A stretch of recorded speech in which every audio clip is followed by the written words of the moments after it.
Man, I hate live poker. Hey, welcome back to my channel. We're going to be recapping July 2026. We'll just get into the video and just show you how I did some wins. I also played on some new sites, trying to play more and more different sites to find the best games I can possibly play. So let's get on with Coin Poker, the main site I have been grinding. We had a good month. We won before Rakeback. We didn't do a huge amount of volume. In fact, I could probably just get it up for you on the track. You can see here that we actually did about 6,500 hands in the top right here, or top left over here. And yeah, we managed to have a winning month. Not a huge amount of volume, but we ran pretty well, relatively speaking, for 6.5k hands. In combination with our rakeback, this gives us around about 4.7k won on the tables on Coin Poker.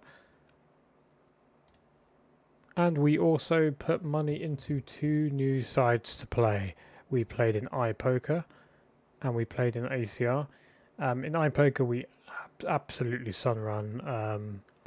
Got up to like 5k in total in profit, something around there. In ACR, we also won a kind of relatively small amount. We got a whole $7 worth of rakeback as well.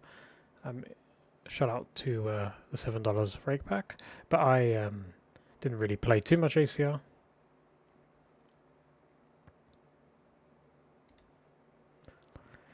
And this brings us to where things went a little bit wrong. The live streets. Two things to say here. We had the Goliath tournament, which is a UK tournament that is actually, I think, still running, but I'm so done with it for now.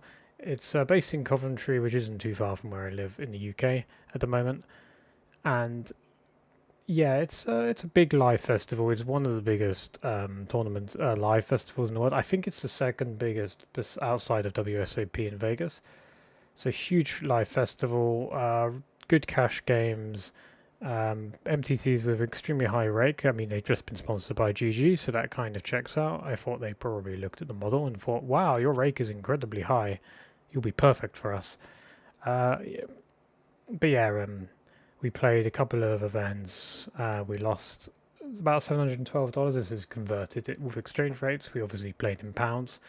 And yeah, we lost 5.5 grand on the tables. Not all of that was from live poker. At the start of the month, I did actually go and play at Coventry for maybe 3 or 4 days.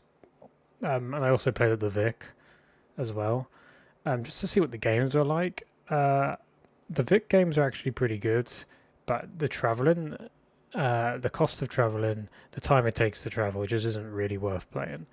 From where I am personally, I think if you lived in London or lived reasonably commutable distance from London, it would probably be worth playing. But I think for me, it's just not worth playing. But yeah, I played a bit and I lost. I had like a ridiculously bad session at the start of the month. I lost something like 2 grand on the tables at 1-2. Yeah, just a really bad session. Obviously, I don't think the games there are like, the games have very high rake. They're obviously not harder than online, but you know, when you run bottom really badly, there's not much you can do. Yeah, there's not much to really say. Just didn't run very well. And then yeah, I played some cash games at the Goliath. I had some great tables, and I didn't get too much going, unfortunately. The only pots I actually won were versus friends or people I knew. Most of the other pots I won were just from bluffing. So yeah, just unfortunate variance at live poker, but you know, we still ran Bella online, so we'll still take the win at the end of the month. Oh, and final thing, we are actually going the GG bankroll challenge. Our bankroll has actually gone up to $300, over $300, which is good. We're getting climbing towards 25 and now. I'm just playing it on and off when I feel like playing it. Some people aren't motivated to bankroll challenge. I'm not saying I'd stream this once a week every day at this time. I just play it when I feel like playing it, and I actually enjoy it because it's very chill environment to play. Yeah, micro stakes is a lot more chill than 1 gear now, put it that way. And this brings us to our grand total of about $3,860. For those of you who are a little bit sharp with the maths and the calculators, you'll know this number doesn't quite add up. This is at the end of the day, what I tracked. I believe they possibly didn't import all the bomb pots and stuff properly. I can tell you the rake bag from Coin Poker was pretty accurate though, because I painstakingly tracked every center rake bag that I received every day. However, there are a few discrepancies. I think they're mainly due to the fact that on iPoker you generally play in like pounds or euros specifically, and you kind of have to convert that to USD, and that's kind of how I was doing things. So there possibly was some like differences in the exchange rate. But yeah, we did about 93 hours, which included 7 hours playing of live MTTs and getting nothing. Thank you.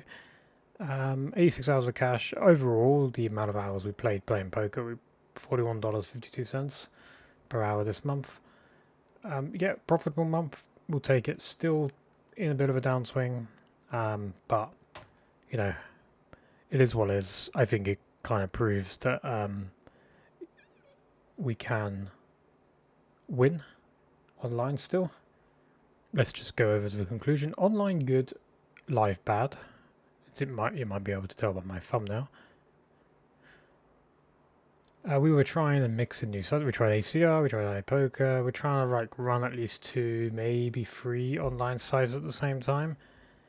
Yeah, and just mixing around. I think ideally the most EV you can find if you're looking to game select is probably GG and Coin.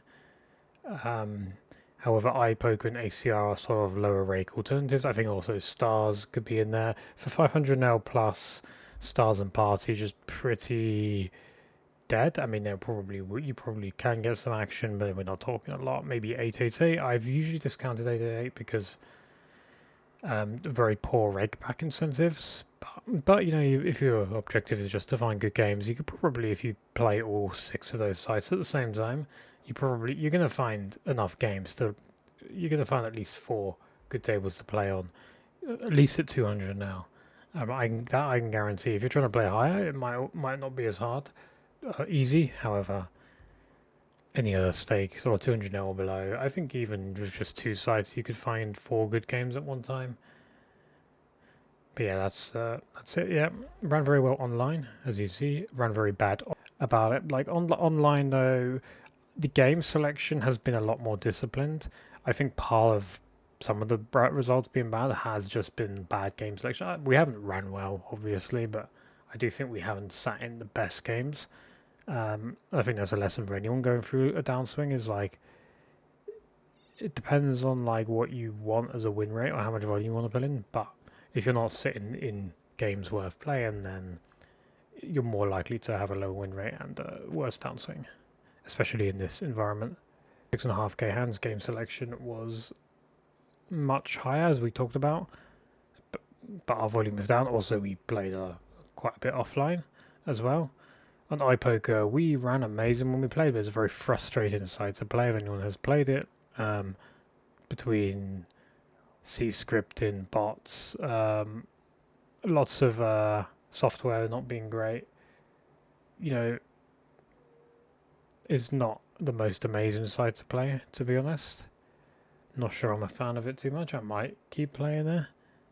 We'll see. ACR, there's just not enough action generally, which is why I took the money out of ACR. I also took the money out to play live. But the rake is very low. I think you can find some games on there at the right times. You just have to kind of like look for the games. When I was looking for the games, I obviously had to watch. I was watching 3 lobbies at the same time, and like most of the time I couldn't get on the good table. There was 1 or 2 times I did get on the good table, but for the most part I didn't get on the good table. And live poker, as I mentioned, I ran really, really bad. I'm biased. But I don't think it's actually worth it logistically, as I went over about like traveling to London. High rake. I don't think there's great action locally. The festival, the Goliath action has been really good. I've sat on some amazing tables. London seems to be pretty good. Or at least it's the best you're going to find here. Bad routine, no. You know, you're up all night. The diet habits become bad because you're out. You know, you're not able to like sit at home and prepare food. I mean, you could maybe come around this by like prepping stuff and meals, which is something I have done in the past. Also, I didn't really enjoy the casino floor organization in the Goliath. It was a real mess, in my opinion. They were way too busy. Um, yeah, and just like at the tables, every other hand, people are having to give change and stuff between players, and the dealers don't have enough chips. People are rebuying cash, and the floor is just like running in with cash every 5 seconds. It's very people were confused. That one day they banned bomb pots, the next day they allowed bomb pots, the next day it was banned. It was like it was all over the place. Sometimes there was also a time I just wanted to sit on the table next to someone I knew I could speak to because I was having a bad time. I wasn't enjoying myself. So I was like, I'll go sit next to my guy here, and they wouldn't let me sit on the table because there was another seat open on another table. Now, typically, what normally happens is if one table has 7 players and one table has 8, and we're talking 9-handed, they will put you on the 7-player table, which is completely fair. But when both tables have 8, I should be able to pick the seat, and I wanted to pick the seat with my friend. I didn't even want to, for the record, I didn't even want to sit down because I thought it was a better table. I just wanted to you know, have at least some semblance of a good time because I wasn't enjoying myself, and they wouldn't let me sit down. Maybe if I had pushed, they probably would, but I was pretty done at this point. So that was it. I was done. Usually critical of the organisation in the UK, but the funny thing about UK live is it's actually one of the best places to play live poker in the world, from what a lot of people have said, and it's just really bad compared to America. America is number one for live. Um, it's obviously a high cost of living country, but when you are, I would say my level of player, this is the place you want to go. Yeah, and that's all I have to say. The other thing I should say is I should also probably have prepped live poker a little better. Most of the games run with straddles, perma straddles, because what happens in the UK is people will play 1-3, but it will run 1-3-6. So it's almost 500 now, or 2-5, obviously. Obviously 2-5 will run with the straddles, it'll be 2-5-10 is almost 1k now. So in terms of buying, if you think I'm just going to go play 1-3 because my bankroll isn't huge, you're probably going to need a bigger bankroll than you think to play at 1-3. Not amazingly bigger because you should have an edge in the game. I also don't expect to win as much in the UK as I do in America because the rake is higher and because the bet players are on average better. I mean, you still get your obvious live poker players who just aren't really that good, but you do get better players. Quite a few players who sat down on the tables were playing online. Some were really good online players who were just sat there and playing. So and they're taking up the pool. Yeah, so it's a bit harder live UK than it is in USA. I should really prep better. I should prep a little bit more for deep stack. I should prep a little bit more for understanding the straddle ranges. Obviously, when you're in really fishy environments, it's not a huge impact, but you should still have some understanding about what you should and shouldn't play. I don't think anyone else really has too much understanding at this level. Maybe obviously a few people would have studied it and understand what they're doing, but I think most of the people didn't, to be honest. I mean, I didn't bother studying it. And yeah, even just for playing MTTs, I probably should have prepped a little bit more. Maybe practice some push folds. Maybe practiced. I mean, I did a little bit of MTT in my bankroll challenge, so I got to practice some push folds. But yeah, just practice a little bit more with the pre-flop ranges. With the adapting to the live poker. So I like to, usually when I adapt to live poker, I actually like to watch all the live poker content creators out there. Hungry Horse, Brado, and the typical one, Mariano, all the typical ones, not the really bad players, although it's probably worth watching the really bad players too, because at least you get to understand how they think. And when you understand how they think, you can sort of pick up on things that they do. And I usually like to prep for live poker by watching a bunch of that. I might, the day before I play or the night before I play, I might watch a few hours, take some notes. Maybe the day I play, I watch a few hours, take some notes, get my mind set into it. Re-look at my multi-way fish strategies, these kind of things. I didn't really do anywhere near enough prep. It's not why I ran bad. It's just I just didn't do enough prep. It would have probably helped me a little bit. Yeah.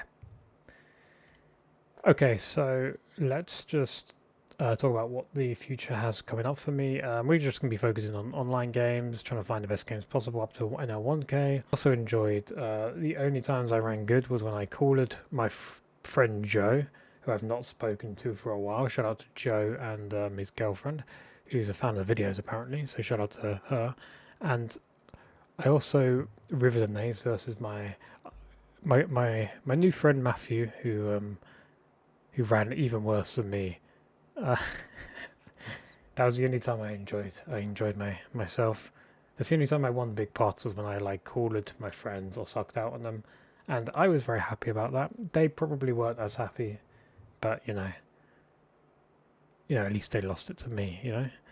Um, yeah. Talking about the online to live series, I still have sessions in America to cover, which I'm kind of making the video on them now. I was going to keep doing it for the UK, and I have written some hand histories from before this month. But when I got to this festival, I actually didn't write any hand histories down because I just didn't feel like doing it, and as I was losing, I had even less motivation to do it. Um, so I'm probably going to just wrap it up. And to be honest, I have to be honest about it. Like between when I started the series and now, I think I'm like break even or losing, or if at the very least I'm like a very small winner, if you know what I'm saying. So like from the start of the series to now, it's like a break even. It's like, how much can an online player make playing live? Well, nothing. Nothing. That's not the answer. I played live outside this series, and I'm still profitable live. Um, but in this sample size, it hasn't gone well. I've like every time I played a bigger game, it just hasn't worked out for me. It's a very tiny sample size of hands. Obviously, if I play a lot longer and a lot more, I'll run good. But right now, I just don't feel like playing live, so I'm just gonna make a couple more episodes, um, talk about like losing, wrap it up, and say, yeah, I didn't make any money because if I don't do that, I'll just be a fraud. Um, so I have to do that, and then I'll get back to it at another later date.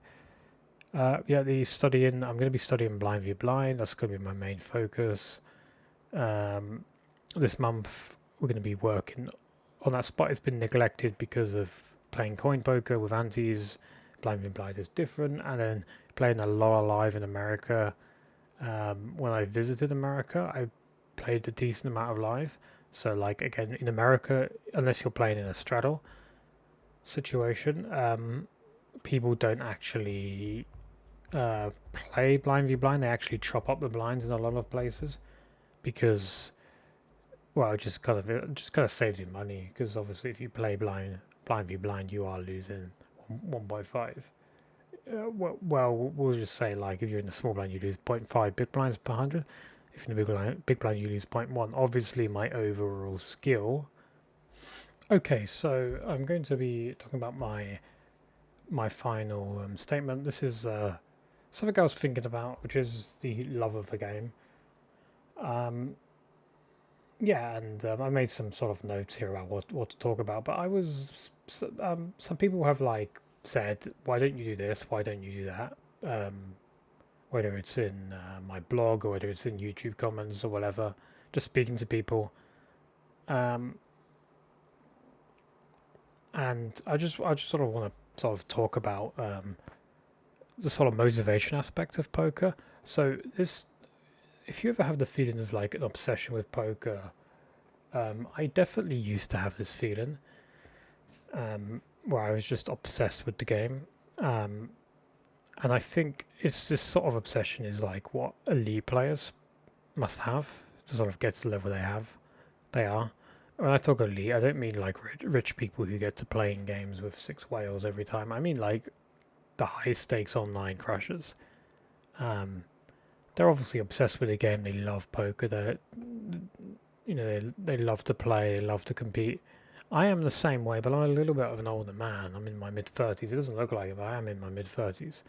I've been in that situation before where I love to compete, but it's just not in me as much as it used to be because I'm a lot more secure of myself. If you see what I'm saying, I'm not saying that people are insecure. It's just that like I understand you don't need to win at poker to have value as a human.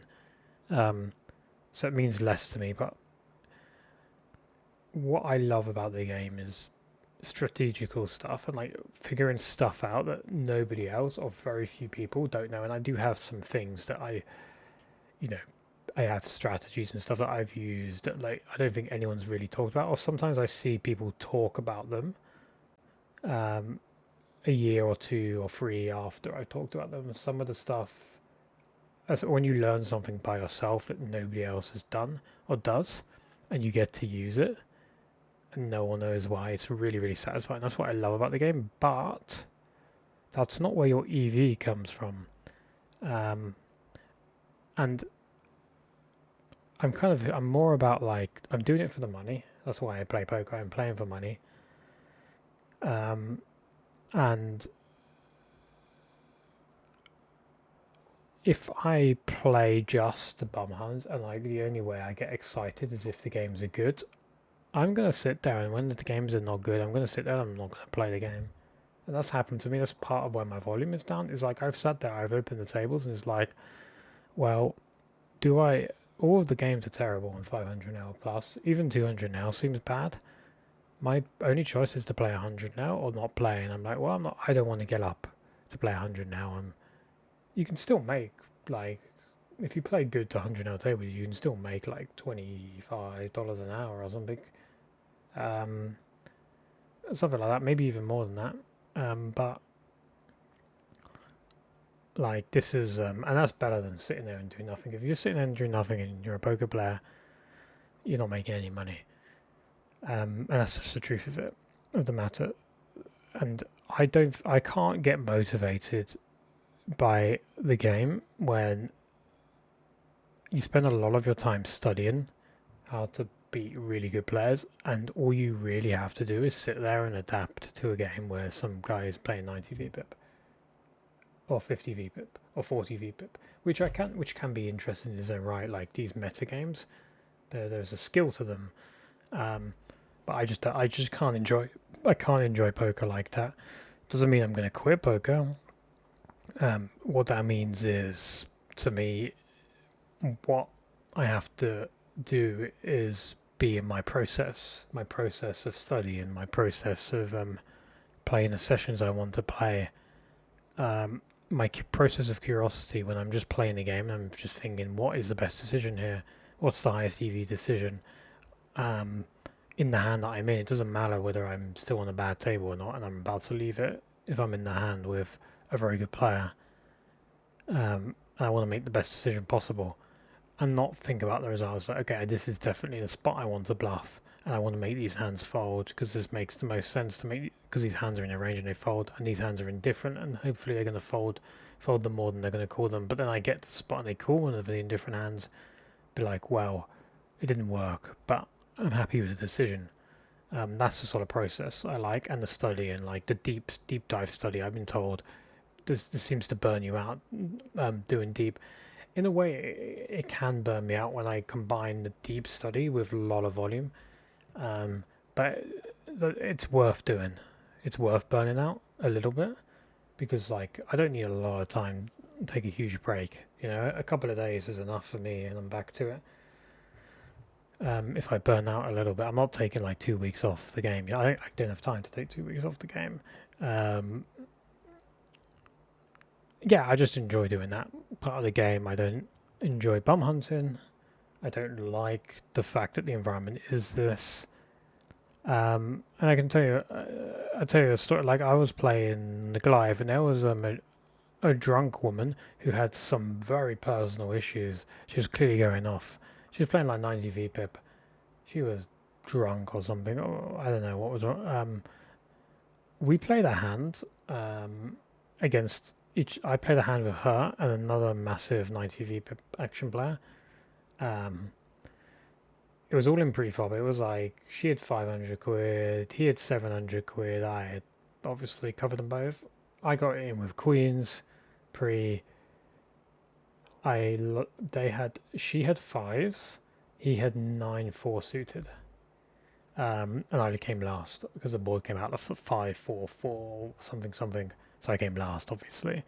And that's part of the game, obviously. But when she was talking about after she tripled up, she was almost in tears, crying about how um,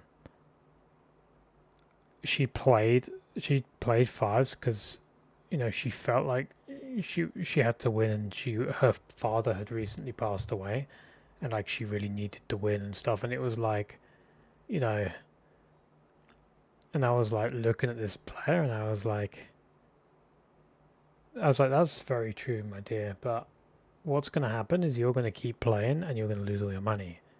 And she worked it up to like 3k, and then she lost it all because she stayed and played, because she's a losing player, and by nature losing players lose over a long term. um but like this is a kind of sort of thing that happens, is like when you actually put a face to the recreational that you're like exploiting. It's like quite a lot of them probably just go through personal issues like this, um and then they're just making very bad life choices. um and poker is very predatory in that manner, because the most profit comes from um, playing with people who are just bad at the game, and the worst players at the game play 90 VPIP. So um, yeah, that's. I'm not like, I don't feel like bad about like, I didn't even win any money off of her in the end. It went to some random, all the other all the other players won the money versus, and not me. I didn't win anything. Um, but that's what it is. That's, if you told me 6 years ago this is what the professional game is, I wouldn't have the same motivation to play and be really good and study. Yeah, that's just what I really wanted to say. Is I really don't like what it is, but it is what it is. And if I had the choice between playing poker, which is the highest EV career I could find, because I am a good player, who has won consistently online in mid stakes, low stakes. But yeah, as a career choice, poker is like going to be the best, most profitable thing I can pick. But in order for me to get the best out of myself, I don't put my time into studying mostly. I mean, I should do a lot more studying versus fish, and maybe like learn some new things, some new lines, um, new ways to exploit weak players, fish. I do put some time into it, but if I don't have the same like obsession with like learning a strategy on a deep level, which isn't like necessary to win in this game, because you don't win a lot of EV. Like you don't win a lot of EV long term by like having a deeper understanding of the game. In theory, like you will win more versus like worse regs, but you're not going to win it's not going to be the same as if you just sat on a table with some gibbon monkey, playing 60 VPIP. You had a choice between, oh, I'll go play this 500 L table with these two gibbon monkeys playing 50 VPIP, or I can go sit on this 1k table and it's full of strong regulars waiting for a fish to join, or just battling it out in 7 BB per 100 rake. Obviously, I would have probably enjoy playing the strong regulars more, but I'm probably not winning. The gibbon monkeys, I'm gonna win. So we're gonna go, and we're gonna go feed the monkeys. My process is 100% not optimal. I accept that it's not optimal. There are there are plenty of people who teach you more optimal ways to like study, more optimal ways to play. But I'm doing what I want to do because that's what I love to do. I wouldn't have as much fun doing other things than what I do now, which is my sort of point. It's how I find love for the game, is that curiosity about the process, about about learning, strategy in a deep level. That's what I love about poker. I don't love bum hunting, but it is what it is, and it has to be done, because there isn't a way to win as much money. without being one of the elite players in the world, which I am not an elite player in the world. I would like to be, but that's wishful thinking. It's like me saying, well, I'd love to be, I'd love to be a professional footballer. When I was a kid, I dreamed of being a professional footballer. But you need to have ability, dedication, and the ability to work hard. And not only that, you have to and an obsession with the game. I didn't have that. We're going to wrap it up though. Thank you guys for watching. I hope you guys have a good August. I'm hoping for a good August. It's bloody hot out here. Yeah. Have fun and good luck.